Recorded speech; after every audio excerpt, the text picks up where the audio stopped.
অনেক দিন পরে আবার আমি আজ তোমাদের কাছে এলাম। আজ আমি আমার বন্ধুর লেখা একটি কবিতা তোমাদের সামনে তুলে ধরছি। আশা করি তোমাদের ভালো লাগবে। শুরু করছি। আরও অনেক ভাবতে হবে, লিখতে হলে ভাবতে হবে, ভাবনাগুলো বলতে গেলে আরও অনেক ভাবতে হবে। যেই না তাই ভাবতে বসি গদ্যময় জীবনটাকে, আষ্টে পৃষ্ঠে জড়িয়ে থাকা সংসারটা ডাকতে থাকে। থামিয়ে রাখি ভাবনা আবার, তবু আরও অনেক ভাবতে হবে। এবার যেই নতুন করে দিচ্ছে দেখা ভাবনা আমার, ডোরবেলটা তলব করে, মুঠোফোনটা বেজেই চলে।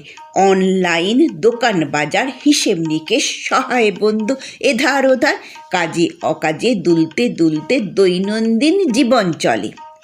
থেমে গেল ভাবনা আবার, জানি আরও অনেক ভাবতে হবে।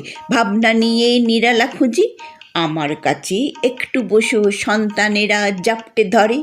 বই খাতা এধার ওধার যাচ্ছে উড়ে যাচ্ছে উড়ে, ভাবনাগুলো পাখি হয়ে ভুলো নদীর তীরটা ধরে যাচ্ছে উড়ে।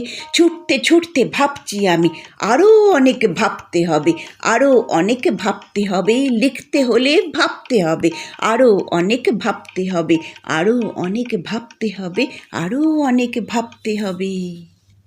ধন্যবাদ। কবি প্রজ্ঞা পারমিতা চট্টোপাধ্যায়, কণ্ঠে আমি নিবেদিতা লাহা। ভালো থাকবেন সবাই।